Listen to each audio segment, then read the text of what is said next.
ओम श्री सद्गुरुदेव भगवान की जय।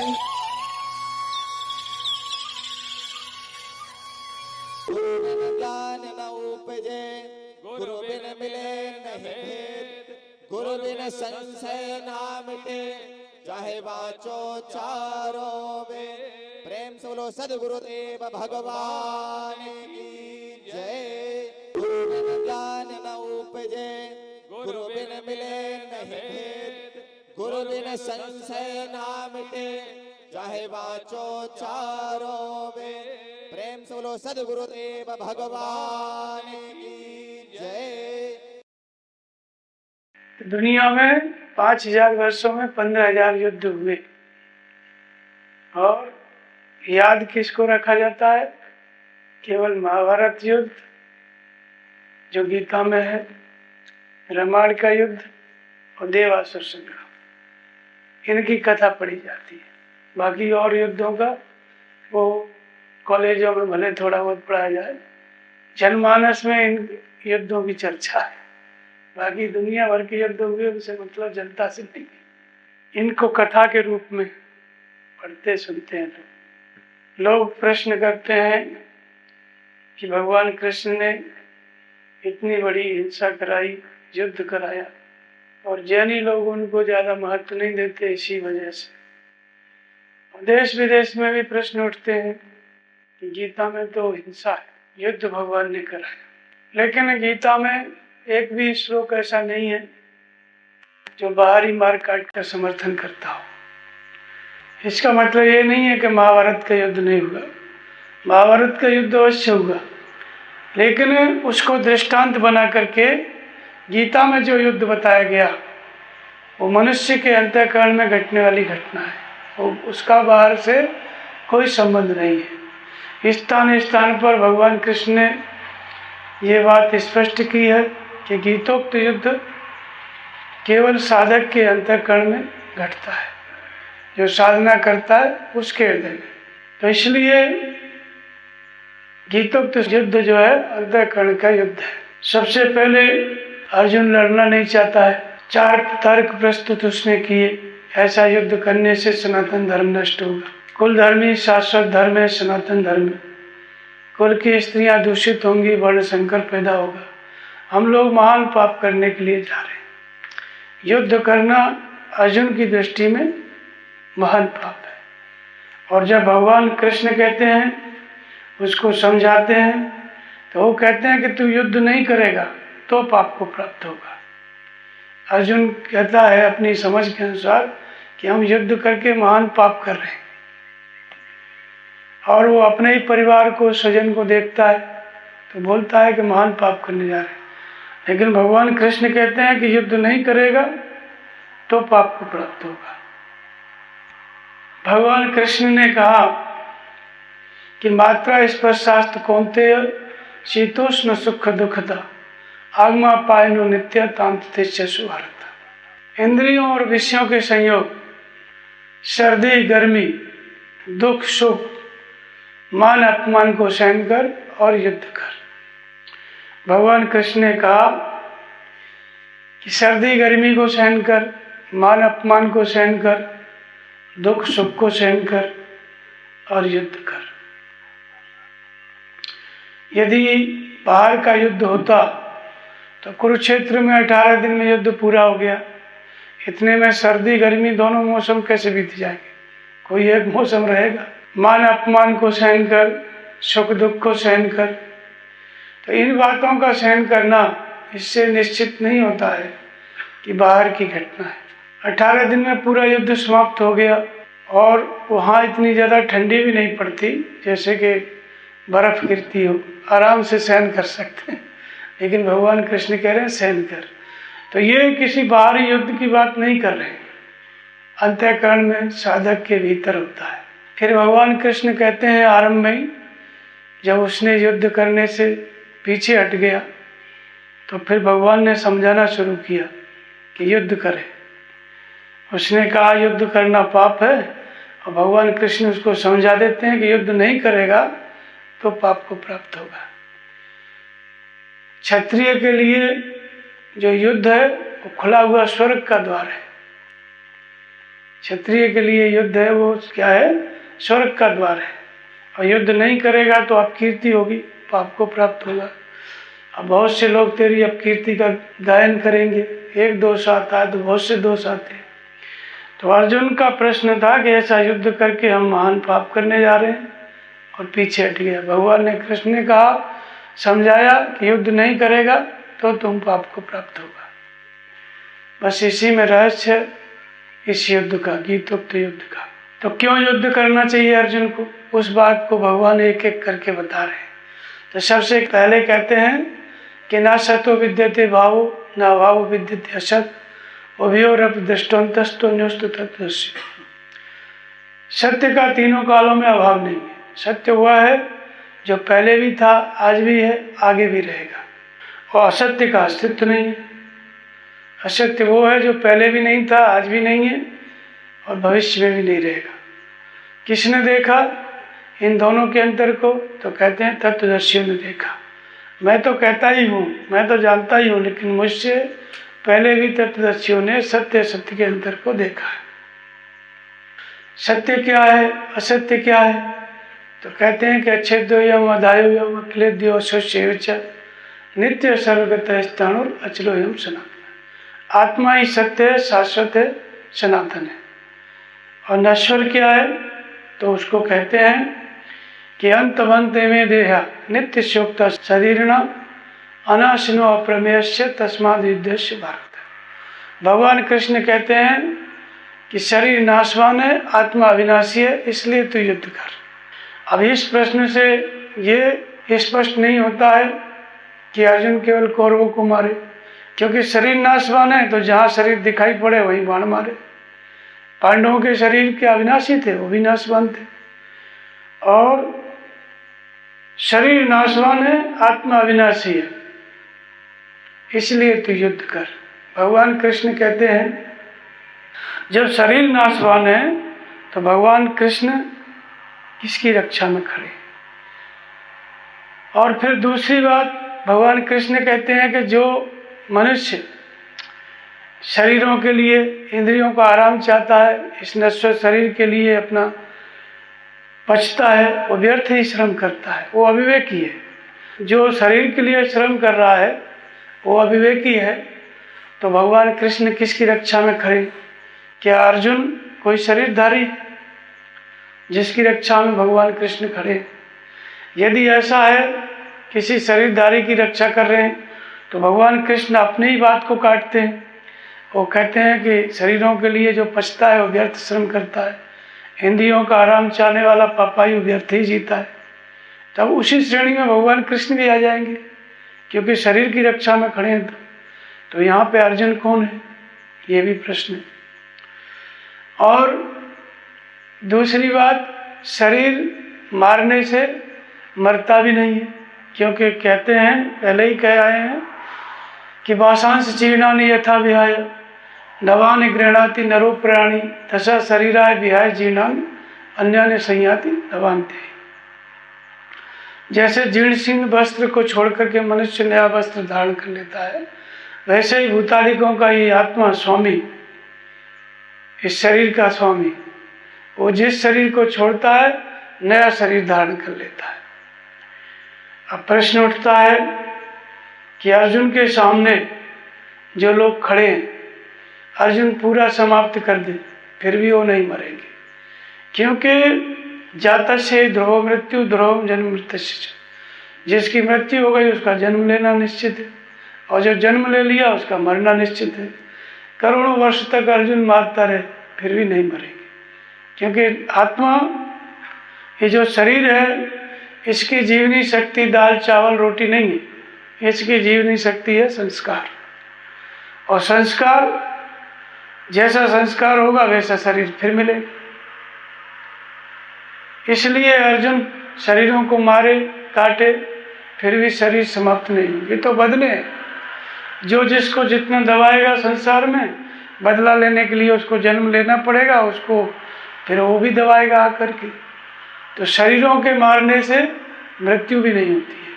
तो शरीर किस पर आधारित है? संस्कारों पर। और संस्कार कहाँ पे बनते हैं? मन के अंतराल में। मन एव मनुष्याणाम कारणम बंध मोक्ष। मन क्या है? मनुष्य का बंधन का और मुक्ति का कारण है। तो यदि हमें शरीरों को समाप्त करना है तो शरीरों की जीवनी शक्ति क्या है? संस्कार।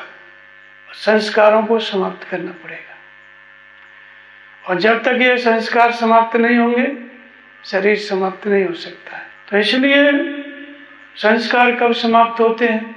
जब भली प्रकार आरंभ की प्रक्रिया इस स्तर पर पहुंच गई कि यश सर्वे समारंभा काम संकल्प वर्जिता ज्ञानाग्निदग्ध कर्माणम तमाहु पंडितम बुधा।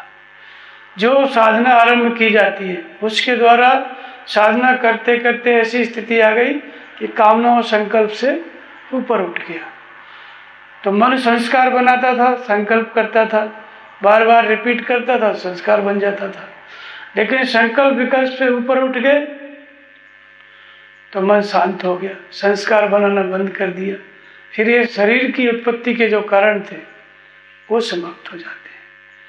तो साधना करते करते ऐसी स्थिति आ जाए कि यही वितर्जित सार्गो ऐसा साम्य स्थितम मन निर्दोषमय समम ब्रह्म तस्मात् ब्राह्मणी ते स्थिता।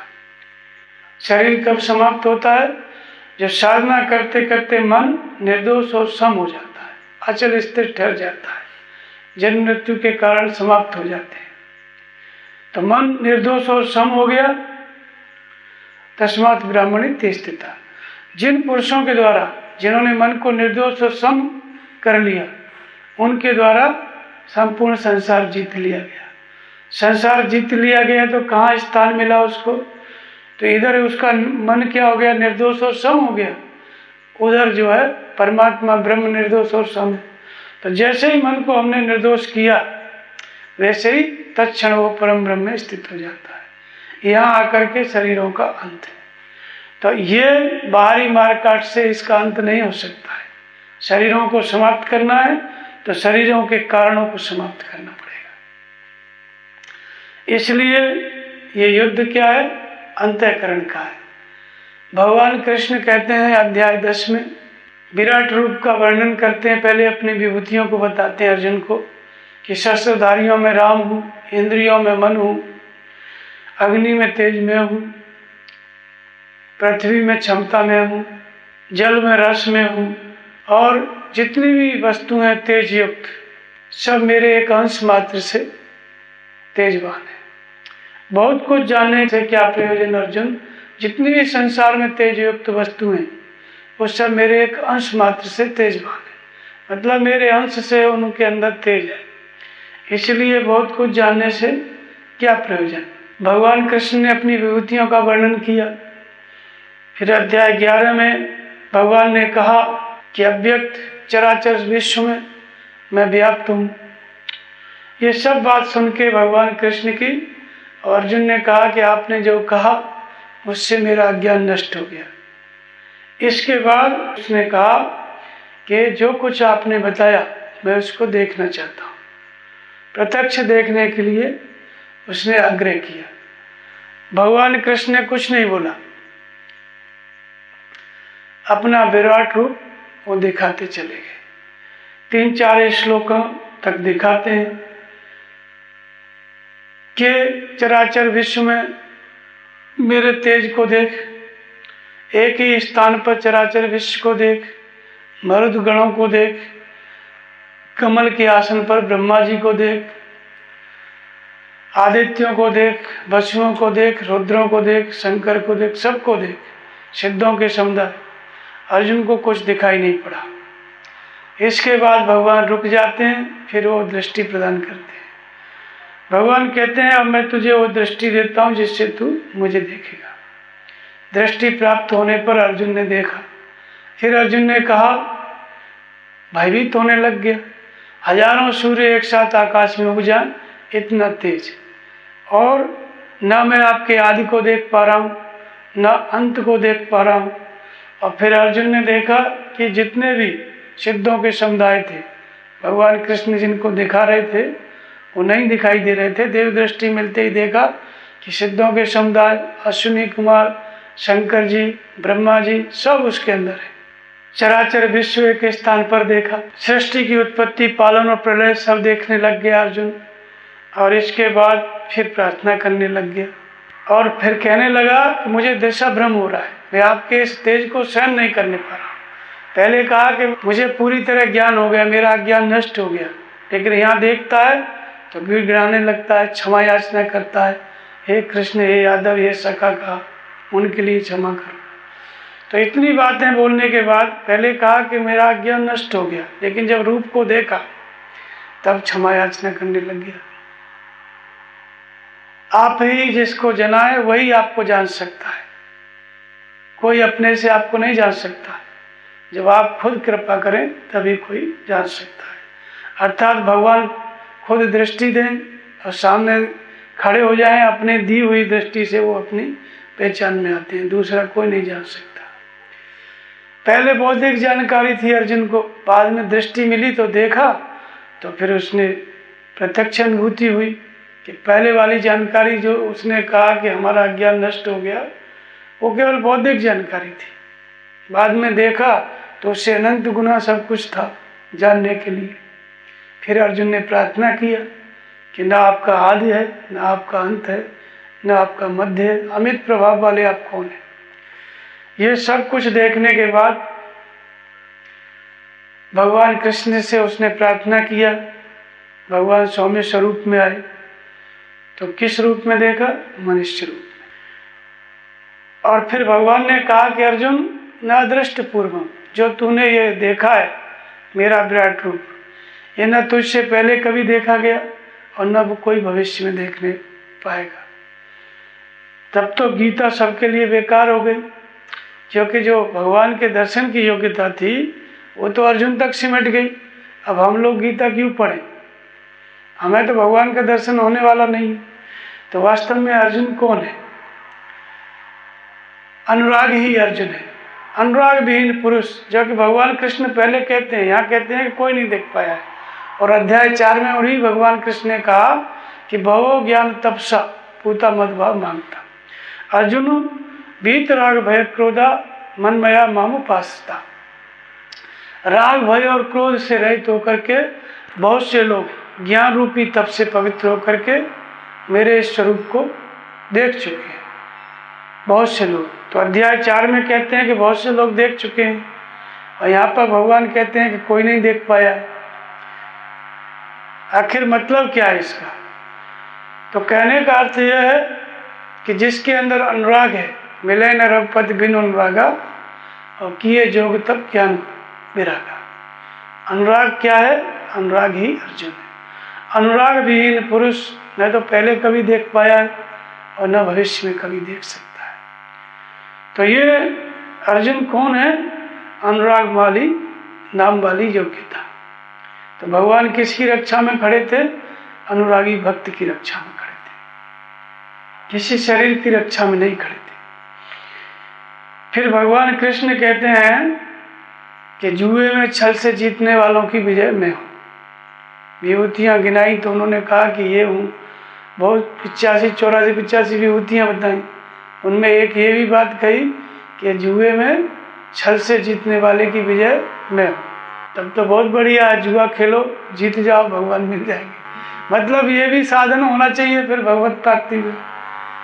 और तब तो शकुनी ने जुआ खेल के ठग लिया इनको, तो अच्छा ही किया। वो तो भगवान ही है ना जुआ, मतलब छल से विजय प्राप्त करना मैं हूँ। तो ऐसी बात नहीं है, बाहर पैसा रुपया लोग कमा लेते हैं छल से, शकुनी ने भी राज्य कमा लिया। ये जो है प्रकृति क्या है? एक जुआ है, ये ठगनी है। तो साधक को, भक्त को, अनुरागी को क्या करना है? इस प्रकृति को जीतना है, माया को जीतना है, इसको ठगना है। जब प्रकृति को जीत लेता है भजन करते करते, माया को जीत लेता है, तो फिर वो क्या है? छल से विजय। मतलब उसने क्या किया कि संसार में महापुरुष के साक्ष्य में रह करके साधना किया, छुप करके भजन किया। कोई नहीं जान पाता है भजन कब करता है महात्मा, तो छुप करके भजन करना, ये क्या है? ये जुआ है। हम किसको जीत रहे हैं? प्रकृति को। और अगर हम ये नहीं करेंगे तो फिर माया हमको ठग लेगी, प्रकृति जो है तुम्हें जीत लेगी, सबको जीत ही लेती है अंत में। तो इसलिए प्रकृति को जीतना, माया को जीतना, छुप करके भजन करना, ये जुआ है। और जब माया जीतने में आ जाती है, प्रकृति पर विजय प्राप्त कर लेता है साधक, तो भगवान की प्राप्ति हो जाती है। तो ये वाली विजय भगवान कहते हैं मैं हूं। जुए में छल से मिलने वाली विजय का मतलब क्या हुआ? ये प्रकृति क्या है? एक जुआ है। यहाँ हर व्यक्ति आता है जो सौदा करने आता है, तो चतुरा माल चौगनो कीनो मूर्ख मूल कमाए। चौगनो कर रहा है तो कहाँ से कर रहा है? इसी माया को धोखा दे करके कर रहा है, माने भजन कर रहा है। और जो इसमें ठगा गया, मूर्ख मूल कमाए, वो हार गया जुए में। तो ये प्रकृति संसार क्या है? ये जुआ है। इसमें दो तरह के लोग हैं, एक तो प्रकृति को मात देते हैं, उसको हराते हैं भजन करके, और दूसरा खुद हार जाते हैं, मूल को गंवा देते हैं। तो इसलिए वो वाली विजय मैं हूं।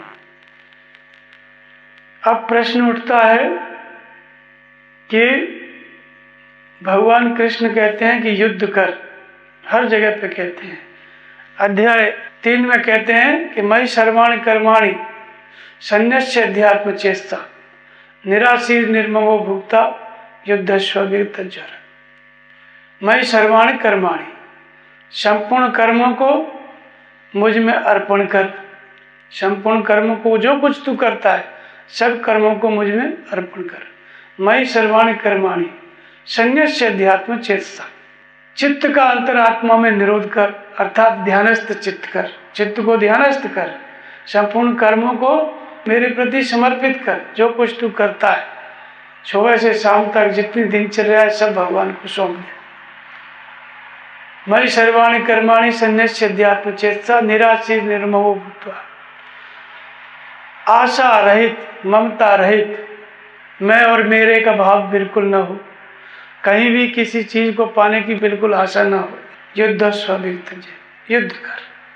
अब जिसका चित्त ध्यान में स्थिर है, सीधा स्थिर होकर बैठा हुआ है, सूरत लगी हुई है श्वास में, वो व्यक्ति कौन सा युद्ध करेगा? और वहां पर संग दोष से रहित कोई दूसरा है भी नहीं, तो लड़ेगा किससे?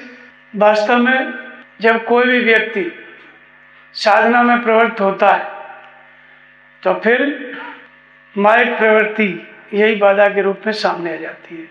जब तुम संपूर्ण कर्मों का अर्पण करोगे, भगवान के प्रति समर्पित होकर के भजन में सूरत लगाओगे, तो किससे लड़ा जाता है?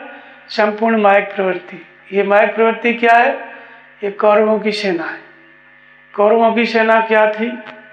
11 अक्षौणी, 11 अक्षौणी सेना थी, और 7 अक्षौणी पांडवों की सेना थी।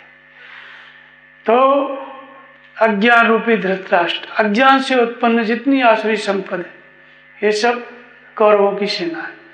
और गांधारी इंद्रियों में ही दृष्टि है, जो मनसित इंद्रियां, गो माने मनसित इंद्रियां, इनका आधार लेकर के जो कुछ हम सोचते हैं, गो गोचर जहाँ लग मन जाई सो सब माया जाने भाई।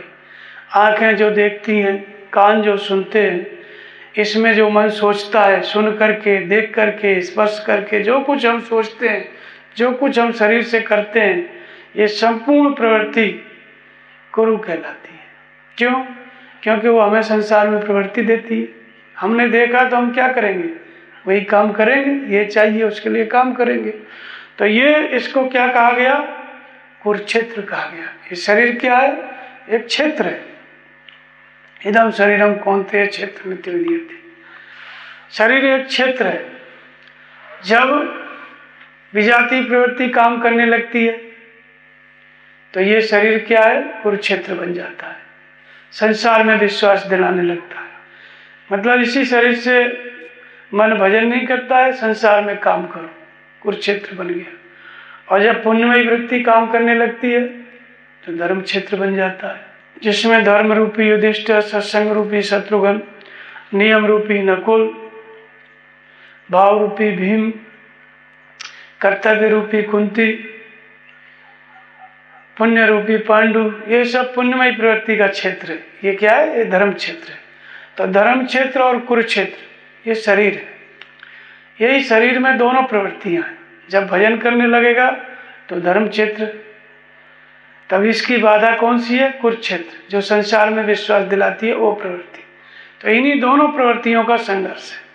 तो जब हम सूरत को स्थिर करने लगते हैं, ध्यानस्थ करने लगते हैं, भगवान कहते हैं कि ध्यानस्थ होकर के युद्ध कर। और जब तुम ध्यानस्थ होने लगोगे तो युद्ध करना पड़ेगा। कहाँ करना पड़ेगा? मन के अंतराल में।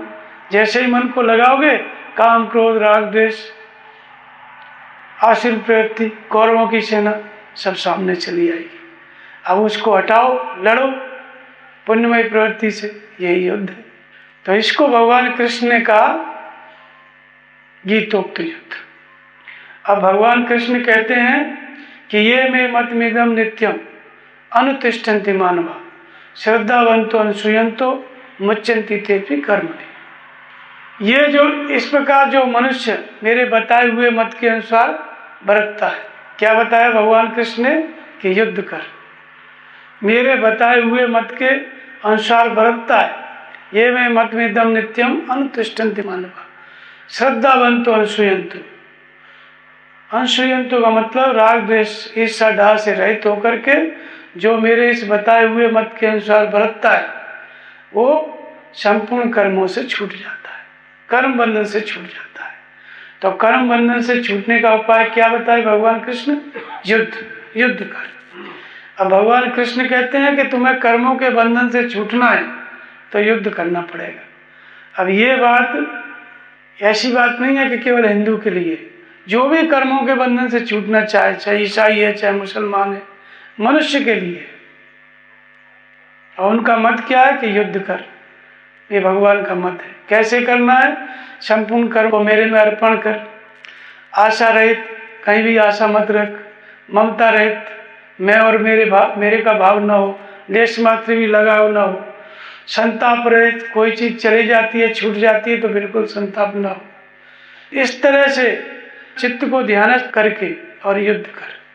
तो जब आशा, ममता, संताप से रहित होकर भगवान के प्रति समर्पित होकर जब ध्यान में आप लगोगे तो ये मायिक प्रवृत्ति बाधा के रूप में आएगी, काम, क्रोध, राग, द्वेष। इसी को जीतना है।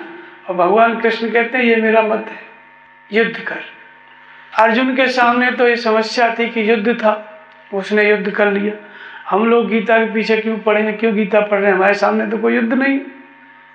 तो ऐसी बात नहीं है अर्जुन वाला युद्ध बाहर कोई था, अर्जुन ने भी अपने भीतर युद्ध किया। और हमारे आपके सामने भी वही युद्ध आज भी मौजूद है। जब भी भजन करने लगोगे तो युद्ध खड़ा हो जाएगा। जो कुछ हमने 1 मिनट पहले सोचा है, जब नाम जपेंगे तो वही सामने आ जाएगा। अब लड़ो।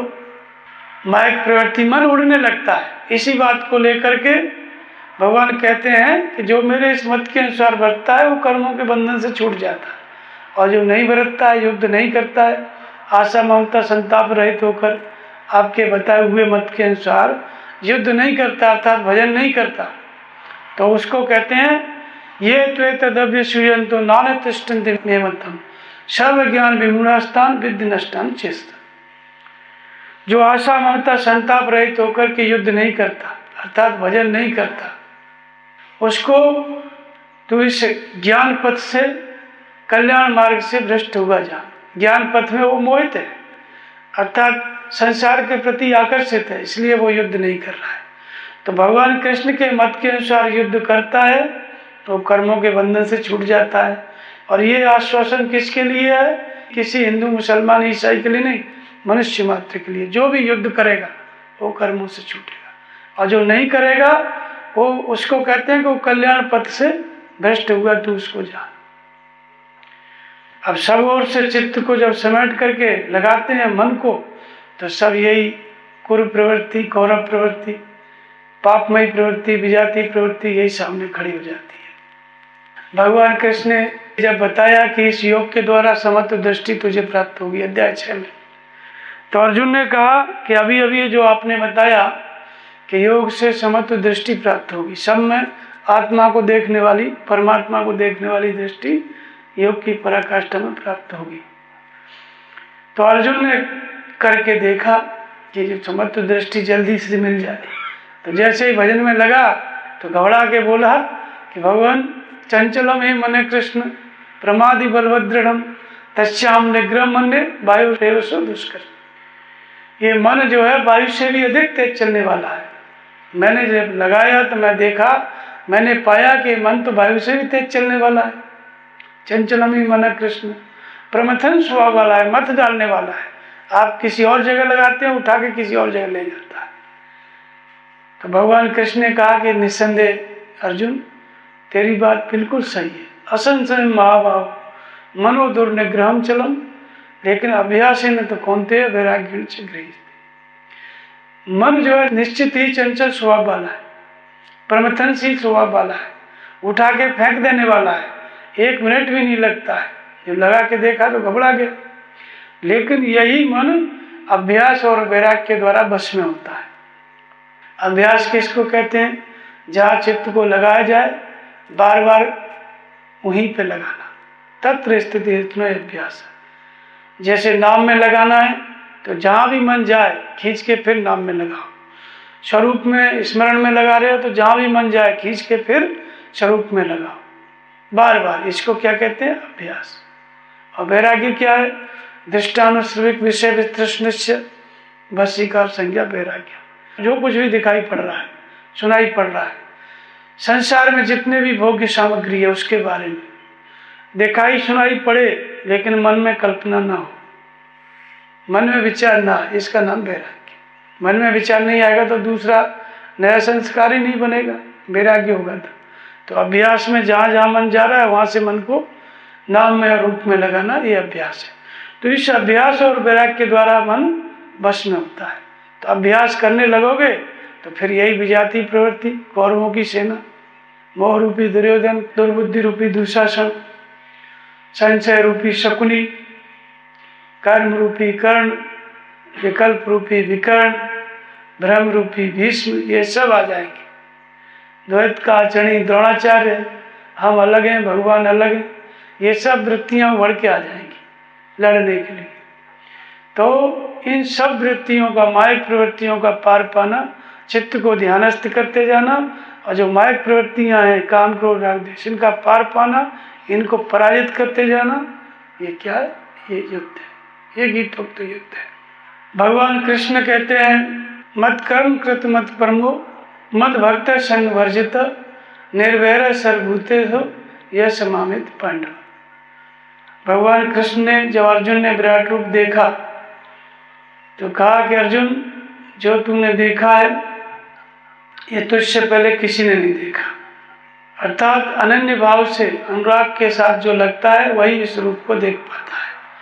फिर भगवान शर्त लगाते हैं कि कैसा बन के तुमको युद्ध करना है। तो मत कर्म कृत, कर्म करो लेकिन मेरे लिए करो। मत परमो, मेरे परायण होके कर, आत्मनिर्भर होके नहीं, मेरे प्रति समर्पित होके कर। कर्म कर, भजन कर, लेकिन भगवान के प्रति, सदगुरु के प्रति समर्पित होके कर। संग वर्जित, और संग दोष से रहित होकर के कर। एकांत स्थान में दूसरा कोई नहीं, ऐसे इस कर्म को, गीतोक्त कर्म, क्योंकि जब तक संग दोष से अलग नहीं होगे तब तक शुरुआत नहीं होगी। भजन लोग करते हैं तो जब बैठोगे एकांत में अकेले तभी ना होगा। बाजू में टीवी चल रहा है, कुछ और चल रहा है, तो कैसे भजन करोगे? तो संग दोष का मतलब दूसरी वस्तु नहीं, दूसरा कोई नहीं होना चाहिए। तो संग दोष से रहित होकर, और एक और शर्त उन्होंने लगाई कि निर्वैर सर्वभूतेषु यश मामित पांडव। जो संपूर्ण प्राणियों में, जीव जगत में वैर भाव से रहित होगा वही मुझे प्राप्त कर सकता है। अब प्रश्न उठता है, संपूर्ण प्राणियों में वैर भाव से रहित होना, यदि बाहर युद्ध होता है तो बिना वैर के युद्ध कैसा? अर्जुन ने प्रतिज्ञा की कि जयद्रथ को मार दूंगा। जब तक जयद्रथ को नहीं मार लूंगा, अगर शाम होते होते सूर्यास्त तक, तो चिता में जल के मर जाऊंगा। जब इतनी बड़ी प्रतिज्ञा की और प्रतिज्ञा करके जयद्रथ को मारता है अर्जुन, तो भगवान कृष्ण की बात पे खरा नहीं उतरता। भगवान कहते हैं कि जो संपूर्ण प्राणियों में वैर भाव से रहते हैं, जैसा तूने देखा वही मुझे देख सकता है।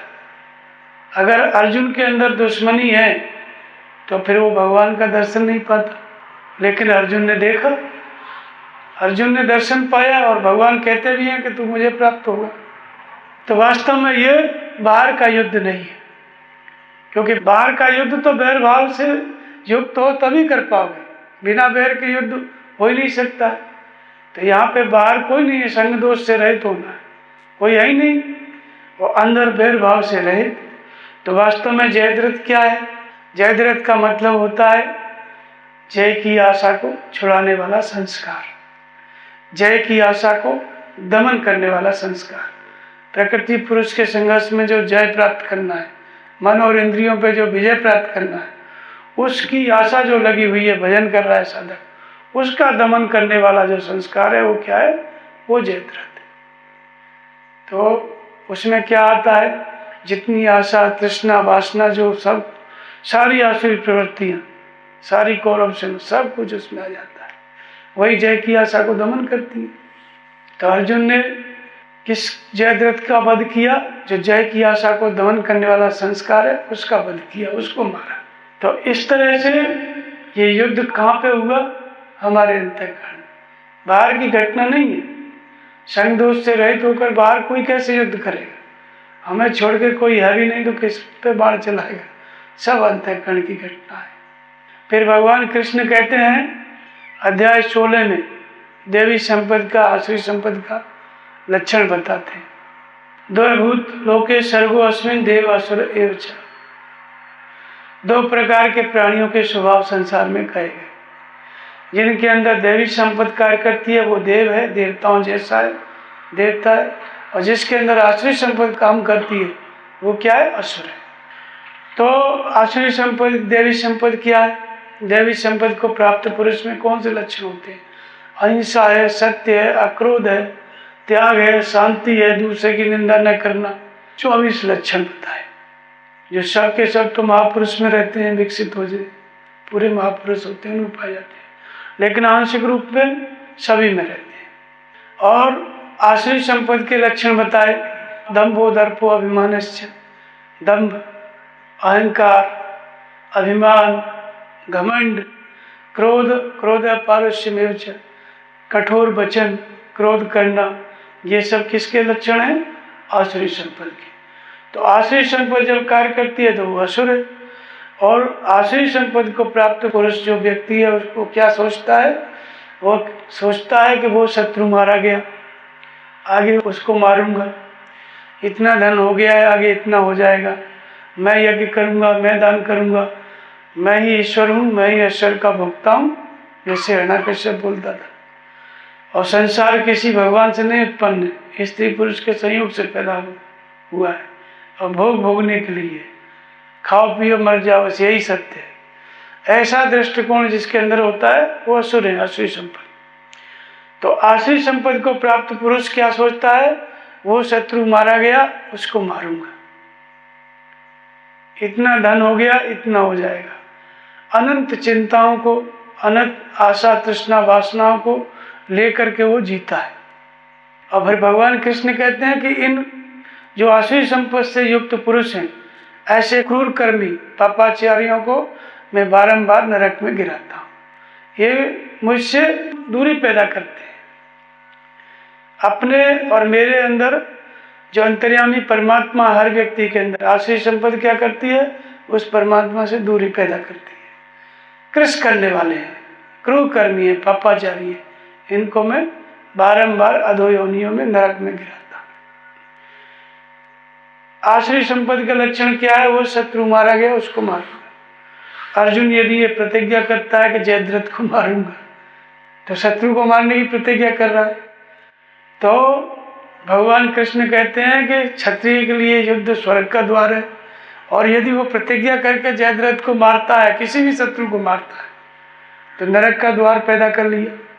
और भगवान कहते हैं कि अर्जुन तू देवी संपद को प्राप्त हुआ है, इसलिए तू मुझे प्राप्त करेगा, मुझ में निवास करेगा। यदि अर्जुन बैर रखता है, जयद्रथ को मारता है, तो वो आसुरी संपद आ गई, तो भगवान को कहाँ प्राप्त करेगा? भगवान तो कहते हैं वो तो क्रूर कर्मी हो गया, मुझसे दूर हो गया, उसको मैं नरक में फेंकता हूँ। इतनी चेतावनी भगवान कृष्ण देते हैं कि बैर जो मन में रखता है उसको मैं नरक में गिराता हूँ। तो क्या भगवान कृष्ण का शिष्य अर्जुन इतनी चेतावनी स्पष्ट सुन करके वो किसी से दुश्मनी करेगा, बाहर किसी को मारेगा? यदि मारता है तो भगवान को प्राप्त नहीं कर पाता। जो कि विराट रूप में दर्शन किया, भगवान कहते हैं तू मुझे प्राप्त होगा, दैवी संपत्ति को प्राप्त हुआ। तो फिर ये क्या है? ये अंतःकरण का युद्ध है। आशा, तृष्णा, वासना, इन सबको जीतना ये किसके लिए संभव है? एक अनुरागी अर्जुन है, अनुरागी भक्त के लिए। जिसके अंदर अनुराग है, प्रेम है, वही इनको जीत सकता है। वही जय की आशा को दमन करने वाली जो संस्कार हैं, जयद्रथ, उनका भी दमन कर सकता है। जो जय की, जो भगवान को प्राप्ति करने में जो बाधक है संस्कार, उनको अनुरागी साधक, अनुरागी भक्त ही जीत सकता है। जिसके अंदर लगन है वही ऐसे संस्कारों को काट सकता है, नहीं तो दूसरा किसी न किसी कामना में फंस जाता है। तो इसलिए अर्जुन क्या है? दैवी संपत्ति का एक लक्षण है। कौन? अनुराग। तो अर्जुन क्या है? अनुराग पूरित आत्मा। कोई शरीरधारी नहीं है, सामान्य व्यक्ति नहीं है। जिसके अंदर अनुराग काम कर रहा है, जिसकी वृत्ति में, तो भले ही वो शरीरधारी है, वो क्या है? अनुराग पूरित आत्मा। तो इसलिए अनुराग पूरित आत्मा वो देवी संपत्ति का लक्षण है। तो भगवान कृष्ण ने इसलिए कहा कि तू देवी संपत्ति को प्राप्त हुआ, मुझे प्राप्त होगा। अब अध्याय 8 में फिर युद्ध का स्वरूप स्पष्ट करते हैं। जब भगवान कृष्ण से अर्जुन ने प्रश्न पूछे, 7 अंतिम प्रश्न था कि आप कैसे जानने में आते हैं, अंत काल में आप कैसे जानने में आते हैं। तो कहते हैं कि यम यम वापी स्मरण भावम त्यजन्ति अन्ते कलेवरम तम तमेवेति कौन्तेय सदा तद्भाव भावित। अंत समय में मनुष्य जिस भाव का स्मरण करता हुआ शरीर छोड़ता है, उसी भाव को प्राप्त हो जाता है। यम यम वापी स्मरण का। और भगवान कृष्ण कहते हैं कि अंत काले च मामेव स्मरण मुक्त्वा कलेवरम यह प्रयाति स मद्भावम यत् नास्त्यत् संशय। अंत काल में 2 प्रकार की गति बताई। एक तो बताया कि अंत समय में जो मेरा स्मरण करता है वो मेरे स्वरूप को प्राप्त होता है, और दूसरा बताया कि अंत समय में जो जिस भाव का स्मरण करता है उसी भाव को प्राप्त होता है। अर्थात संसार में किसी चीज का स्मरण करते हुए मर गए हम, तो संसार में जन्म लेंगे, संसारी किसी योनि में चले जाएंगे शरीर में। तब प्रश्न उठता है कि अंत काल में भगवान का नाम ले लेंगे। जब भगवान का नाम लेते ही भगवान की प्राप्ति हो जाएगी अंत समय में, तो जीवन भर कुछ भी करें, काला पीला, जब मरने लगेंगे भगवान का नाम ले लेंगे। लेकिन भगवान कृष्ण कहते हैं कि ऐसा होता नहीं है। यम वापी स्मरण भाव सदा तद्भाव भाविता। जिस भाव का उसने जीवन भर अभ्यास किया है, किसी ने जीवन भर दुकान की है, तो उसको मरते समय जितना सौदा किया है, बिजनेस किया है, स्मृति पे वो लिखा जोखा नहीं, वही आ जाएगा, सब अटक जाएगा, और उसका मन उस जाल में फंस जाएगा कि कहाँ क्या किया। वो चिल्लाएगा, सांस चलती रहेगी, वो सब कुछ स्मृति पे दृश्य जीवन भर का वो इकट्ठा हो जाएगा मधुमक्खी की तरह। मतलब भिन-भिनाने लगेंगे वो सब, और कुछ भी बोलेगा तो वही निकलेगा, दुकानदारी वाला वही। तो इसलिए जीवन भर जो अभ्यास करता है वही अंत में आ जाता है, चाह कर भी भगवान का नाम नहीं आता है। तो भगवान कहते हैं कि अंत काल में जो मेरा स्मरण करता हुआ शरीर त्यागता है वो मुझे प्राप्त होता है। दूसरी बात, अंत काल को भी समझ लेना है। इसलिए भगवान कृष्ण कहते हैं कि तस्मात् सर्वेषु कालेषु माम स्मर युद्ध च मयि अर्पित मनोबुद्धि मामे वैसे संशय। इसलिए कहा भगवान ने कि इसलिए तू आज से और अभी से, कल तो आता ही नहीं, निरंतर चिंतन कर और युद्ध कर। प्रश्न उठता है कि निरंतर चिंतन और युद्ध एक साथ कैसे हो सकता है? युद्ध का ऐसा ही स्वरूप हो कि तलवार चलाते रहें, बाण चलाते रहें और जय भगवान की बोलते रहें, जय श्री कृष्ण बोलते रहें, तो ऐसी बात नहीं है। स्मरण और युद्ध एक साथ संभव ही नहीं है। स्मरण कैसा है, स्मरण कैसे करना है? तो कहते हैं कि अभ्यास योग युक्तेन चेतसा नान्यगामिनः परमं पुरुषं दिव्यम यात पार्थ्यं चिंत्य। कैसे अभ्यास करना है? अभ्यास योग युक्त है, योग की विधि से युक्त होकर के। योग की विधि क्या है? भगवान से मिलने की विधि, नाम का जप, स्वरूप का स्मरण, इंद्रिय संयम, ये क्या है? योग की विधि है। तो योग की विधि का अभ्यास करो। अभ्यास करते करते स्मृति में क्या रहे? केवल नाम का जप, स्वरूप का स्मरण या ब्रह्म विद्या का मनन चिंतन, मतलब यही सब रहे। इसलिए तस्मात् सर्वेषु कालेषु माम स्मर, हर समय तू युद्ध कर और मेरा स्मरण कर। तो स्मरण और युद्ध का मतलब क्या है? जब हम स्मरण करने लगते हैं भगवान का, जैसे ही नाम जपने लगोगे, ध्यान करने लगोगे, तो जो कुछ 20 साल पहले भूल गए वो सबसे पहले आ जाएगा। अब करो युद्ध। जब नाम जपोगे तो वो सब दृश्य आ गया। अब यहाँ लड़ना है, असली लड़ाई यही है। बाहर तो लोग कितना जीते हारे सब यहीं रह जाता है, लड़ो। तो जैसे ही स्मरण करने लगोगे, नाम जपने लगोगे, ध्यान करने लगोगे, वैसे ही जो 20 साल से जो कुछ पहले स्मरण कर रहे थे ना, वो पहले आ जाएगा। नाम जब कहीं छूट जाएगा, जो 10 मिनट पहले जो सोच रहे थे वो पहले आगे खड़ा हो जाएगा। अब युद्ध क्या है? इसी सभी चिंतन को, सभी संकल्पों को, जो विचार आ रहे हैं, नाम जप के अलावा जो कुछ भी आ रहा है सबको हटाना। तो हटाने में क्या है? युद्ध करना पड़ता है, हटता नहीं है, जबरदस्ती हटाना पड़ता है। इसलिए कहा कि स्मरण कर और युद्ध कर। जब स्मरण करोगे तो युद्ध अपने आप शुरू हो जाएगा, करना नहीं पड़ेगा। स्मरण करते ही युद्ध चालू हो जाता है, नाम जपते ही युद्ध शुरू हो जाता है। नाम जपना छोड़ो, केवल बैठ जाओ स्थिर होके, युद्ध चालू। इधर खुजली उधर खुजली, टन से उधर बर्तन गिरा। मतलब एक दो चीज नहीं, बहुत सारी चीजें, छींक आ गई, ये सब युद्ध है। मतलब जब आप नाम जप में सूरत लगाओगे तो नाम जप के अलावा आपको जो कुछ भी सुनाई दे गया तो स्मरण खंडित हो गया। भगवान कहते हैं कि स्मरण इतना सूक्ष्म है कि जैसे माइक भगवान है तो माइक तो बहुत बड़ा दिख रहा है और छोटा, स्मरण बहुत सूक्ष्म होता है। उदाहरण के लिए ऐसे ही, तो इसके अतिरिक्त कुछ दिखाई नहीं देना चाहिए, कुछ भी है, कैमरा इधर, कुछ आसपास, सिर्फ यही दिखना चाहिए। इसको स्मरण कहते हैं।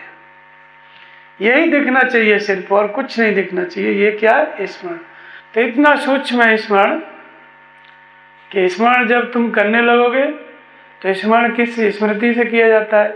नाम का स्मरण करोगे, स्वरूप का स्मरण करोगे, ब्रह्म विद्या का चिंतन करोगे, कुछ भी शुरू करो। जैसे ब्रह्म विद्या का वही मनन करने लगोगे ना, शुरुआत से 5 तत्व 25 प्रगति, थोड़ी देर तक जाओगे फिर मन कहीं भाग जाएगा, कहाँ छूटी थी, फिर याद आएगी, अरे अरे वहाँ छूटी थी, फिर वहाँ से आगे बढ़ो। ये होता है जब मनन करते हैं तो शुरू में जितने ज़्यादा संकल्प रहते हैं ना, शुरुआत किए यहाँ और चले गए कहीं और, फिर वहाँ से घूम के फिर यहाँ पे आए। माला इसको बोलते हैं। भाव रूपी भरत, विवेक रूपी लक्ष्मण, बस फिर कुछ देर हुआ फिर छूट गया, फिर कहीं मन चला गया। ये युद्ध है। स्मरण करोगे, ब्रह्म विद्या का मनन करोगे तो मन भाग जाएगा, नाम का जप करोगे तो मन भाग जाएगा, बैकरी से जपोगे भागता ही रहेगा, मध्यमा से जपोगे भागता ही रहेगा, पश्चिमी में थोड़ा रुकने लगता है, लेकिन वहाँ श्वास के साथ साथ जैसे श्वास में स्थिर करोगे वैसे ही संकल्प भी चलते रहते हैं। थोड़ी देर के लिए मन रुकता है, परावाणी में जाके शांत होता है। तो ये स्मरण है, नाम जप और स्वरूप का, चरणों का, स्वरूप का ध्यान करोगे तो गुरु महाराज का रूप देख रहे हो, रूप देखेगा, रूप के साथ साथ बहुत चीज आ जाएगी। एक केवल रूप नहीं देखेगा, बहुत सारी चीजें आ जाएगी। अब हटाओ उन सबको, हटाते हटाते चरणों में सूरत स्थिर करो, इतने में तो सब कर्म हो जाते हैं।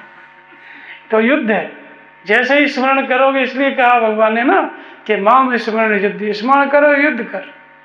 बाहर का अगर युद्ध होता तो बाहर कैसे स्मरण करेगा सूरत को, दूसरा कोई है भी नहीं, और स्मरण इतना सूक्ष्म है, कोई दूसरी चीज याद नहीं, बाहर कैसे कोई करेगा। बाहर के युद्ध करने वाले को तो चौकन्ना रहना पड़ता है, शत्रु किधर से बाण चला रहा है, क्या कर रहा है, हर तरफ निगाह दौड़ानी पड़ती है, कई जगह दृष्टि जाती है। वहां ऐसा नहीं हो सकता है,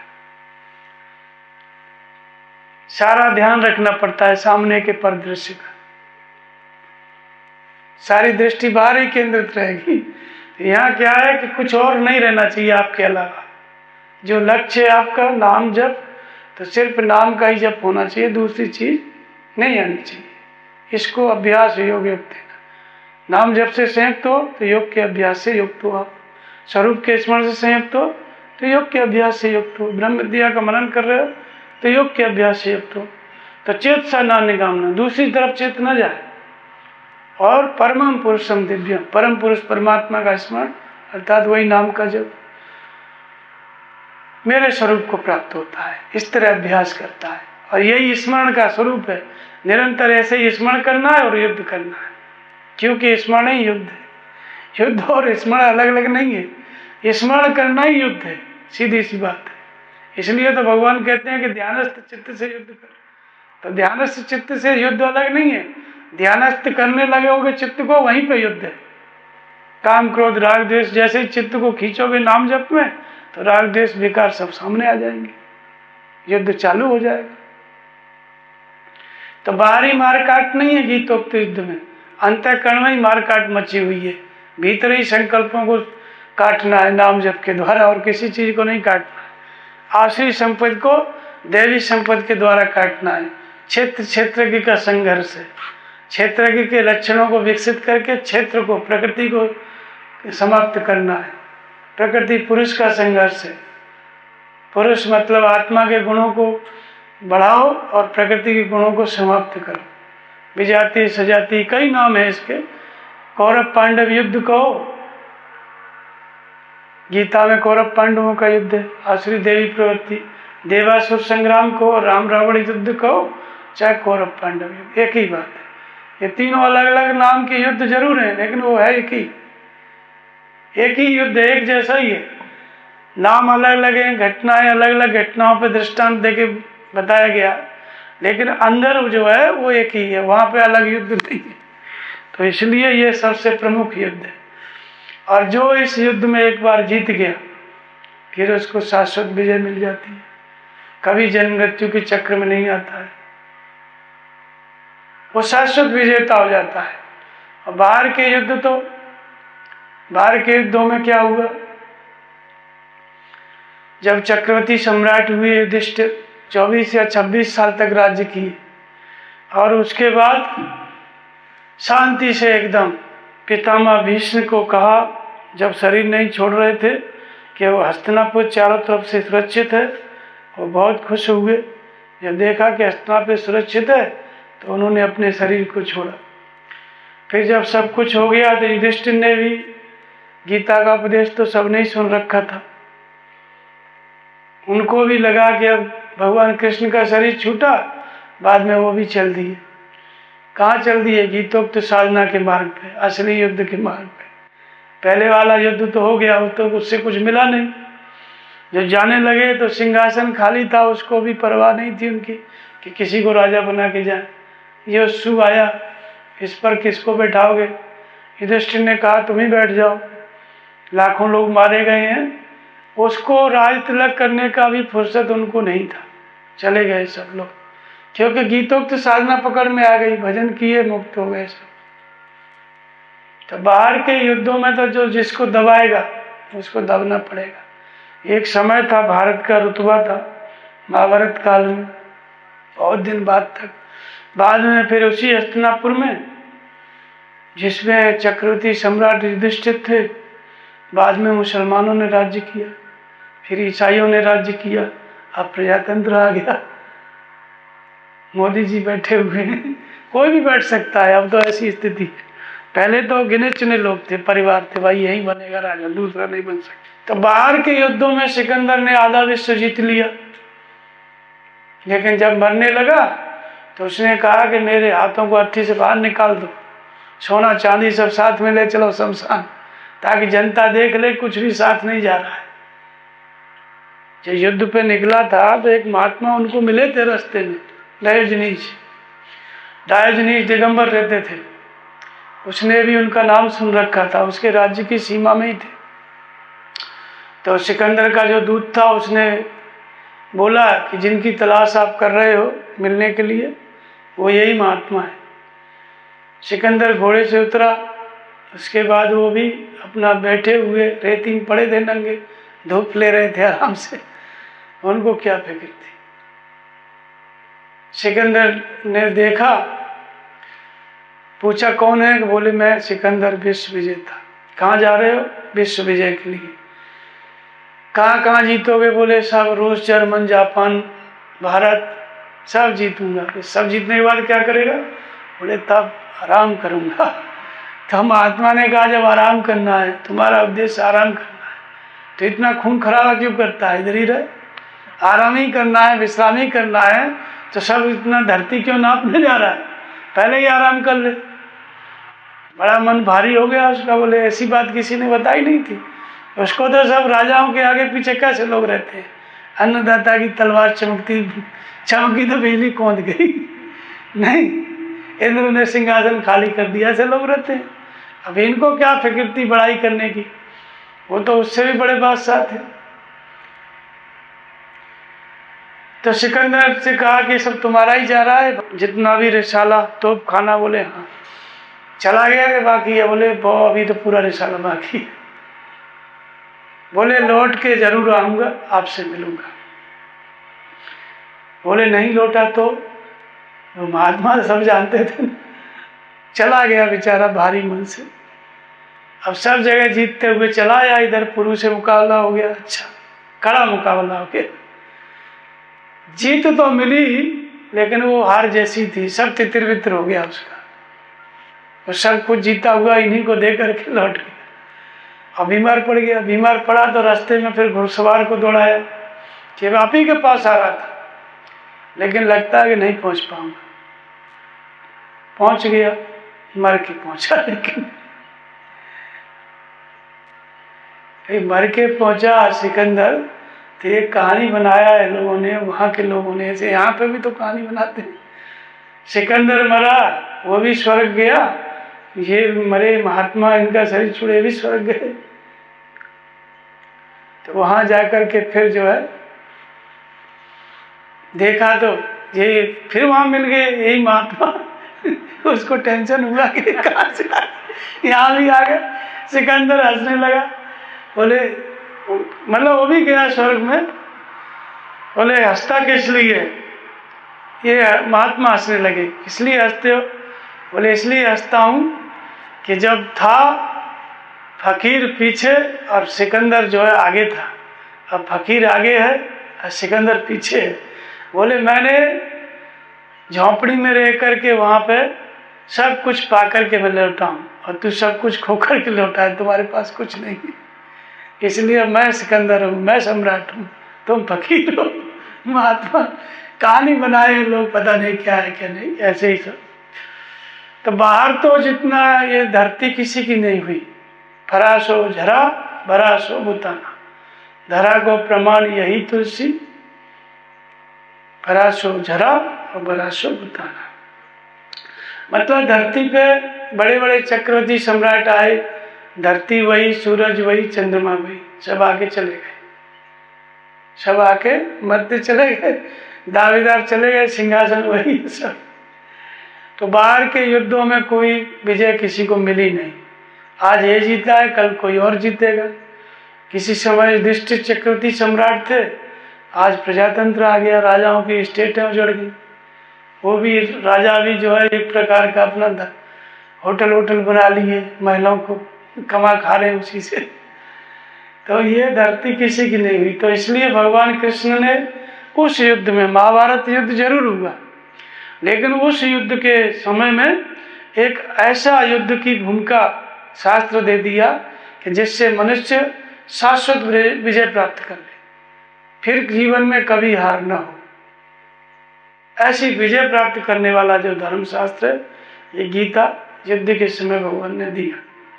क्योंकि युद्ध के समय लोगों को अपने प्राणों की चिंता रहती है, या सामने वीर गति, मतलब विजय पाना है या वीर गति, दो ही उद्देश्य है, बीच में कोई नहीं रहता है। सबसे पहले अपनी जान बचाओ या फिर सामने के शत्रु पर विजय प्राप्त करो, तो चित्त एकाग्र होता है। ऐसे समय में ये उपदेश दिया गया। वो भगवान जानते थे कि बाद में जो जीत लेंगे, युधिष्ठिर जीतने वाले हैं, जीत ही लिए, ये भी शांति से नहीं रहेंगे। तो 24 साल उन्होंने राज्य किया, लेकिन शांति नहीं थी। इसको मिलाओ उसको मिलाओ, सबको एका करने में ही समय बीत गया और फिर पश्चाताप में डूब गए। कर्ण उनके सगे भाई थे, वो मारे गए, तो उसके पश्चाताप में पितामह भीष्म द्रोणाचार्य सबको याद कर करके पश्चाताप में डूब गए। मतलब जीत तो गए, लेकिन जीत के भी हार ही गए। उसको देखने के लिए बचे नहीं बचे। तो बाहरी युद्ध, महाभारत काल का युद्ध जरूर हुआ, लेकिन भगवान कृष्ण ने गीता एक ऐसे युद्ध का शास्त्र दिया कि जिस युद्ध में आप एक बार जीत गए तो दोबारा शाश्वत विजय मिल जाती है, फिर हार जीत से ऊपर उठ जाता है आदमी। इसलिए गीता क्या है? अंतःकरण का युद्ध है, भीतर का युद्ध है। प्रश्न उठता है कि इसमें शत्रु कौन है, लड़ा किससे गया? शत्रुओं को भी स्पष्ट किया, 3 शत्रु बताए, 3 शत्रु बताए। पहले अध्याय 6 में भगवान कृष्ण ने कहा कि तपस्विभ्योऽपि अधिको योगी, ज्ञानेभ्योऽपि मतो अधिक, कर्मेभ्यश्च अधिको योगी, तस्माद् योगी भव अर्जुन। अब अर्जुन धनुष बाण लेके खड़ा है, भगवान कह रहे हैं तू योगी बन। उनको बोलना चाहिए ना, अच्छा योद्धा बन। अगर बाहर का युद्ध है तो योगी बनने की क्या बात है इसमें? तस्माद् योगी भव अर्जुन, तू योगी बन। तो सामने सेना खड़ी हुई है, योगी बन के क्या मिलेगा? उनको कहना चाहिए योद्धा बनो, लेकिन ये बाहर का युद्ध नहीं है, ये योगी बनने वाला युद्ध है। ये जो है योगी बन के ही जीता जाने वाला युद्ध है। इसलिए तस्माद् योगी भव अर्जुन, योग के अंतराल में पाए जाने वाला युद्ध है, योग अभ्यास में। किससे अर्जुन लड़ा? कौन से शत्रुओं को पराजित किया? 3 शत्रु आए। सबसे पहले अध्याय 3 में भगवान कृष्ण कहते हैं, अर्जुन ने पूछा कि भगवान ना चाहते हुए भी मनुष्य किसकी प्रेरणा से पाप का आचरण करता है? जबरदस्ती लगाए हुए किस वजह से, किसकी प्रेरणा से पाप करता है? भगवान ने कहा कि कामेश क्रोधेश रजोगुण समुद्भव महासनो महापापमा विद्येन में भरेण। काम और क्रोध रजोगुण से उत्पन्न, महासनो महासन मतलब बहुत खाने वाले हैं, कभी तृप्त नहीं होते हैं। क्रोध आ गया, तभी युद्ध चल रहा है 1 साल से रूस का और यूक्रेन का, बहुत खाने वाला है कि नहीं? कितना खा गया है? दोनों का अर्थव्यवस्था तो चौपट हो ही रहा है, कितने आदमी मर गए, कितना वातावरण दूषित। तो एक क्रोध बहुत खाने वाला है कि नहीं? ये शत्रु है, काम शत्रु है। अंत में एक ही शत्रु का नाम देते हैं कि जैसे जेर से गर्भ ढका रहता है, गर्भ का कोई भी बालक है वो जेर से, झिल्ली से ढका रहता है, और मल से दर्पण ढका रहता है। धूल जम जाए तो चेहरा नहीं दिखेगा, धूल जम जाए दर्पण पे तो चेहरा स्पष्ट नहीं होता है। ऐसे ही अंदर बच्चा तो रहता है, लेकिन वो झिल्ली से इतना ढका रहता है कि जब वो बाहर आता है तभी समझ में आता है, नहीं तो दिखता नहीं है। ऐसे ही भगवान कहते हैं कि काम और क्रोध से ज्ञान ढका हुआ है, काम और क्रोध से ज्ञान ढका हुआ है। इसलिए ज्ञानियों के निरंतर बैरी काम कुमार। ये जो काम है ये किसका बैरी है? निरंतर लगातार। ये अज्ञानियों का बैरी नहीं है, अज्ञानियों का तो मित्र है, उधर ही रहता है साथ में। अज्ञानियों का ये दुश्मन काम नहीं है, ज्ञानियों का निरंतर बैरी है। ज्ञानी कौन है? जो समझ के साथ, यानी अपनी जानकारी के साथ भजन में लगा हुआ है, निम्नतम स्तर है ज्ञान का, वहां से ज्ञानी शुरू होता है ना। एक तो ज्ञानी पराकाष्ठ है, महापुरुष हो गया, उसका शत्रु नहीं है, वो तो पार हो गया। ज्ञानी कौन है यहाँ पे? जो ब्रह्म विद्या का मनन किया है, जानकारी है, साधना की, अध्यात्म ज्ञान, भगवान मार्गदर्शन कर रहे हैं, वो साधना कर रहा है। इस ज्ञानी का क्या है? वो निरंतर बैरी है। कौन? काम और क्रोध। काम में क्रोध का अंतर्भाव है। कामना पूरी हो गई तो लोभ और चाहिए, कामना पूरी नहीं हुई तो क्रोध। क्रोध का नाम लेने की जरूरत नहीं है, काम कह दिया, क्रोध है उसमें, लोभ है उसमें, सब कुछ है। तो इसलिए भगवान कृष्ण ने क्या कहा कि जबरदस्ती मनुष्य पाप किसकी प्रेरणा से पाप करता है? काम और क्रोध। अंत में कहते हैं काम की प्रेरणा से, अगर मन में कामना है वो पाप करेगा। तो ये ज्ञानियों का निरंतर बैरी है। इसका निवास स्थान कहाँ है? ये काम और क्रोध कहाँ रहते हैं? तो कहते हैं इंद्रियाणि मनोबुद्धि अस्य अधिष्ठान मुच्यते एतैर्विमोह यत्य स मोहिनाम सर्वदेहना। ये इंद्रियां, मन और बुद्धि इसके निवास स्थान है। यहाँ पे ये काम रहता है और वहां रह के करता क्या है? संपूर्ण देहधारियों को मोहित करता है, ज्ञानियों को भी मोहित करता है। मतलब इंद्रियों के और मन के और बुद्धि के अंतराल में इस काम का, क्रोध का निवास है और देहधारियों को मोहित करने वाला है। ये ज्ञानियों का निरंतर शत्रु है। तो इसलिए शत्रु को समाप्त करना है तो क्या करना है? तस्मात् त्वम इंद्रियाण्यावो नियम्य वर्तस्व जय शत्रु महाबाहो काम रूपम दुरासन। इसलिए तू इंद्रियों को संयमित कर, क्योंकि शत्रु इसके अंतराल में। अब शत्रु बाहर कहते हैं कि लड़ाई हो रही है तो वो जिसने राज्य हड़प लिया है वो शत्रु है। बाहर तो यही है ना। यहाँ कहते हैं शत्रु इंद्रियों के अंतराल में, यानी तुम्हारे भीतर है, बाहर खोजने से नहीं मिलेगा। इसलिए इंद्रियों के समुदाय को संयमित करो। शत्रु इंद्रियों के अंतराल में तो घेराव करो। घेराव करने का मतलब इंद्रियों को संयमित करो। इंद्रियों को तो संयमित करने के करे कैसे? शरीर से परे इंद्रियां हैं। शरीर से परे क्या है? इंद्रियां हैं। और इंद्रियों से परे क्या है? मन है। इंद्रियों से बलवान कौन है? मन है। शरीर से बलवान इंद्रियां हैं। शरीर जो है 2 किलोमीटर चल के जाएगा, लेकिन आंख बिना चले पहुंच जाएगी। आंख को चलना नहीं है, यहां से देख लेगी 2 किलोमीटर दूर या 1 किलोमीटर तक देख ही सकती है ना। शरीर वहां जाएगा तब पहुंचेगा, आंख जो है देख के पहुंच जाएगी। ऐसे ही कान सुन लेता है, उधर बज रहा है यहाँ सुनाई दे रहा है, पहुंच गया ना। और शरीर को वहां जाना पड़ेगा। तो इसलिए शरीर से ताकतवर कौन है? इंद्रियां है। और इंद्रियों से ताकतवर कौन है? मन। इंद्रियों से बलशाली है। माने आँख को तो देखना पड़ेगा, कान को सुनना पड़ेगा, मन को इसकी जरूरत नहीं है। बिना कान जो गूंगे बहरे हुए आदमी है ना, उनके अंदर भी कल्पना उठती है, वो भी अमेरिका जाता रहता है रोज। तो मन जो है, कहने का मतलब ये है कि मन इतना शक्तिशाली है कि देखने की जरूरत नहीं है, सुनने की जरूरत नहीं है, बिना देखे सुने वो सब कुछ बना लेता है, वो पहुंच जाएगा। तो इंद्रियों से ज्यादा शक्तिशाली कौन है? मन है। और मन से भी ज्यादा शक्तिशाली कौन है? बुद्धि। बुद्धि का मतलब होता है डिसीजन की क्षमता। अब डिसीजन ले लिया कि हमको वहां पे किसी चीज के बारे में नहीं सोचना है, अगर डिसीजन ले लिए तो नहीं सोचोगे। तो बुद्धि ज्यादा पावरफुल है, वो मन को रोक लेती है। और इससे भी ज्यादा शक्तिशाली आत्मा है। वहां से प्रेरित हो, मतलब तुम आत्मा हो। भगवान कृष्ण कहते हैं, मैंने उसने कहा कि इंद्रियों को संयमित कैसे करें, तो भगवान ने विधि बताई कि शरीर से परे इंद्रियां हैं।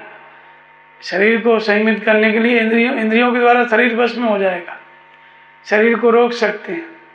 ये हाथ पैर भी इंद्रियां है ना, पैरों से नहीं जाएगा तो शरीर तो बैठा रहेगा, लुंज पुंज कहाँ जाएगा, एक जगह बैठा रहेगा ना। तो इसलिए इंद्रियों से शरीर को रोका जा सकता है, उनमें बल ज्यादा है। और आंख देखती रहे, लाख देखती रहे, मन नहीं संकल्प करेगा, देखती रहे आंख क्या करेगी, कुछ नहीं। इसको मैंने बैरागी कहा। कान सुनते रहे, मन संकल्प नहीं करेगा, उधर नहीं आ सकती होगी, सुनते रहो गाना, कुछ नहीं होने वाला है। देखते रहो, कुछ नहीं होने वाला है।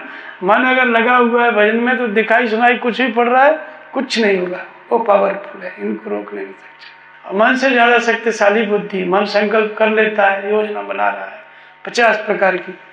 बुद्धि ने डांट दिया, कुछ नहीं करना है, चुपचाप रहो, नहीं जाना है कहीं भी, खत्म, सारी योजनाओं पर पानी फिर गया।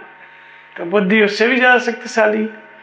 और बुद्धि कोई गलत डिसीजन रहती है तो भगवान ने अशुन दे दिया, बुद्धि को मानना पड़े। तो आत्मा और पावरफुल है। यानी बुद्धि ने गलत कोई भी निर्णय लिया और भगवान ने दिखा दिया, अनुभव बिगड़ गया, तो और समझ में आ गई बात, तो मानना पड़ेगा। बुद्धि का डिसीजन धरा रह गया, कोई मतलब नहीं। अरे आपने कोई निर्णय लिया और रात में अनुभव बिगड़ गया, है, कुछ गलत फलत देख लिया, भैंसा पीछा कर रहा है तो सुबह ही उसका अर्थ जा, और बाद में तब कहे बोले भाई नहीं करना है, छोड़ो सब। तो बुद्धि से ज्यादा शक्तिशाली कौन है? आत्मा। वो आत्मबल है, वहां से प्रेरणा लेकर के तुम इनको इंद्रियों को वश में करो। तो ये इस तरह का युद्ध है, यहाँ अंदर अंदर चल रहा है, यहाँ शत्रु विराजमान है, बाहर कोई शत्रु नहीं है। तो एक तो ये शत्रु बताया, ज्ञानियों के निरंतर वैरी काम को मारने की विधि बता दी, कैसे संयोग करना है वो बता दिया। इसके बाद फिर तीसरा शत्रु बताते हैं, दूसरा, ऊर्ध्व मूलम मध शाकम अशस्तम प्रारोभ्यम छंदांस्ति यस्त परिणामी यस्तम वेद स वेद। छंदांस यश परिणामी यस्तम वेद स वेद। संसार क्या है? उल्टा लटका पीपल का वृक्ष है। ऊपर को परमात्मा जिसका मूल है और नीचे प्रकृति पर्यंत शाखाएं हैं, और नीचे ऊपर सर्वत्र फैली हुई है इसकी जड़ें। मतलब इसका कैसा है कि देवता है, तीनों गुणों से बड़ी हुई विषय भोग रूपी कौपलों वाली शाखाएं नीचे ऊपर फैली हुई है। अदस्य मूलानि अनुसंधानी और कर्मानुबंधिनी मनुष्य लोग है। गुण प्रबद्धा विषय प्रवाह, कहने का मतलब गुणों के द्वारा, सत रजतम तीनों गुण देवता किसके अंतर्गत हैं? सतोगुण के अंतर्गत। उनके विषय भोग कैसे हैं? सतोगुणी। वो भी अपना प्रकृति के अंतर, संसार के अंदर ही है। कुछ रजोगुण के अंतर्गत, कुछ तमोगुण के अंतर्गत। तो विषय भोग रूपी कौपलों वाली संसार की जो शाखाएं हैं, संसार रूपी वृक्ष की, और मनुष्य शरीर, मनुष्य कहाँ खड़ा है? अंतिम कौपल पे। मतलब कौपल क्या है? पत्ता बनती है, और पत्ता बन के पत्ता सूखता है, वो गिर जाती है। तो ये जो शरीर है हमारा क्या है? वो संसार रूपी पीपल के वृक्ष का पत्ता है, कौपल है, समझ लो। ये जन्म लेता है, कौपल है, बाद में पक्के गिर जाता है। तो वहां पे हम सब खड़े हुए हैं। तो भगवान ने कहा कि करना क्या है? फिर खड़े हुए हैं तो कौन, क्या यहाँ शत्रु कौन है? तो कहते हैं असंग शस्त्र दृढ़ छित्वा। ये संसार रूपी वृक्ष, ये पीपल का वृक्ष है, ऊपर परमात्मा जिसका मूल है। तो इन प्रकृति को, इस शाखाओं को काटते हुए मूल को जानो। कैसे काटना है? शस्त्र क्या है? असंग शस्त्र, असंगता रूपी शस्त्र, यानी वैराग्य, दृढ़ वैराग्य के द्वारा इस संसार का मूल उच्छेदन कर दो, इसको जीत लो। इसी को शत्रु कहा है संसार को। रामायण में भी कहा है, महा अजय संसार रूप जीत सके सो वीर। तो संसार शत्रु है। तो संसार शत्रु मतलब क्या? ये बाहर पेड़ पौधे पशु पक्षी ये शत्रु है? तो बोले नहीं, मन का प्रसार ही जगत है। इंद्रियों और मन का जो प्रसार है वो जगत है। तो शरीर तो एक खोल है। ये शरीर किसका खोल है? जो मन में विचार चल रहा है, संकल्प है, जो संकल्प चल रहा है वही संकल्प आने वाला शरीर है। मरते समय जो स्मृति पे संकल्प रहता है वो अगला शरीर होता है। तो ये तो केवल खोल है, मन का संसार, मन का प्रसार जगत है। तो अगर संसार को जीतना है असंगता दृढ़ वैराग्य के द्वारा, तो किसको जीतना है? मन को जीतना है। और मन को जीतने का मतलब क्या होता है? यह वितर्जित सारगो, जैसा मैंने पहले बताया, निर्दोषमय समम ब्रह्म तस्मात् ब्रह्मणि तेस्ता। उन पुरुषों के द्वारा संपूर्ण संसार जीत लिया गया। किन के द्वारा? जिनका मन समत्व में स्थित हो गया, मन संकल्प विकल्प से रहित हो गया। क्योंकि संकल्प विकल्प संस्कार बनाते हैं, संस्कार से शरीर मिलता है। शरीर क्या है? कौपल है। तो शरीर को मिलने ही नहीं देना है। भजन करते करते जो संकल्प विकल्प से शून्य में मन स्थिर हो गया, निर्दोष हो गया, तो कौपल आना ही बंद हो गया। आगे वो संसार का वृक्ष बढ़ेगा ही नहीं। मन का निरोध हो गया, मैंने संसार को ही जीत लिया, मूल को जान लिया। कैसे हुआ? लेकिन ये संसार शत्रु जीतने में कब आया, जानने में कब आया? दृढ़ वैराग्य, असंग शत्रु दृढ़ छुट्टा। असंगता अर्थात दृढ़ वैराग्य के द्वारा इसका मूलोच्छेदन किया, परमात्मा को जाना। तो संसार शत्रु, काम क्रोध लोभ शत्रु, और तीसरा शत्रु किसको बताया? जिस पुरुष के द्वारा मन से इंद्रियां जीत ली गई हैं उसके लिए उसका आत्मा मित्र है, और जिसके द्वारा मन से इंद्रियां नहीं जीती हैं उसके लिए उसी का आत्मा क्या है? वो शत्रु है। तो आत्मा शत्रु है कौन सा? जो इंद्रियों के वश में, मतलब हम खुद भी शत्रु हैं जब इंद्रियों के वश में है, तो अपने शत्रु खुद ही है। तो एक तो मनुष्य खुद शत्रु है, उसका आत्मा शत्रु है। कौन सा आत्मा? जो इंद्रियों के अधीन है। और जिसने मन से इंद्रियों को जीत लिया, फिर वो उसका आत्मा क्या है? वो मित्र है। ये जीतना, ये मित्र आत्मा कब बनता है, अनुकूल कब होता है? जब योग के अभ्यास के द्वारा मनो इंद्रियां जीतने में आ जाती हैं, आत्मा अनुकूल हो गया, मित्र हो गया। तो आत्मा शत्रु है, आत्मा मित्र है। तो आत्मा रूपी शत्रु को मित्र बनाने के लिए क्या करना है? युद्ध करना है। किससे युद्ध करना है? विजातीय प्रवृत्तियों से नाम जपना है, ध्यान करना है, मन से इंद्रियों को संयमित करना है। जो विपरीत प्रवृत्ति है, मतलब संसार में ले जाने वाली, उसको मारना है। जो आत्मा को अधोगति में ले जाने वाली वृत्ति है, उसको जीतना है। तो आत्मा शत्रु मतलब आत्मा को अनुकूल बनाओ, मन से इंद्रियों को संयमित करो। संयमित करना क्या है? युद्ध है। तो इसलिए 3 शत्रु बताए। आत्मा को अनुकूल करना, प्रतिकूल आत्मा क्या है? वो शत्रु है। और संसार रूपी शत्रु, और काम और क्रोध रूपी शत्रु। तो अर्जुन किससे लड़ा? इन्हीं शत्रुओं से लड़ा। संपूर्ण कौरव कौन थे? काम क्रोध राग द्वेष, जो विकार हैं, शरीर है, शरीर के अंदर जितने विकार हैं, ये सब क्या है? कुरुक्षेत्र है, कौरव है। और जितने सद्गुण है वो सब क्या है? धर्म क्षेत्र, पांडव है। तो इस तरह से ये युद्ध अंतःकरण का है। बाहरी किसी भी प्रकार की मारकाट का, हिंसा का समर्थन गीतोक्त तो युद्ध नहीं करता है, गीता नहीं करती है। लेकिन इसको समझने के लिए तत्वदर्शी महापुरुष की शरण, एक परमात्मा में श्रद्धा स्थिर होगी। जब महापुरुष मिलेंगे तो असली युद्ध शुरू हो जाएगा अंतःकरण में। जब ये युद्ध शुरू हो जाएगा तो बाहर के युद्धों पर किसी का ध्यान नहीं जाएगा, तब गीता समझ में आएगी। क्योंकि महापुरुष जो बोलते हैं उसको वही समझ सकता है जो उनके संरक्षण में भजन कर रहा है या महापुरुष है। भगवान कृष्ण की वाणी को वही समझ सकते हैं जो उस स्तर पर पहुंच गए कि उन्होंने कौन सा युद्ध का उपदेश दिया, कौन सा युद्ध कराया। बाहरी मारकाट के लिए गीता में कोई स्थान नहीं, और न किसी हिंसा की प्रेरणा भगवान कृष्ण ने दी। ये युद्ध पूरी तरह अहिंसात्मक है, यानी अपनी आत्मा को ऊर्ध्व गति में ले जाने वाला युद्ध है। अधोगति से हटा करके ऊर्ध्व गति में। तो आत्मा को ऊर्ध्व गति में ले जाना ही क्या है? अहिंसा है। अधोगति में आत्मा जाती है तो हिंसा है। बोलिए श्री सद्गुरुदेव भगवान की।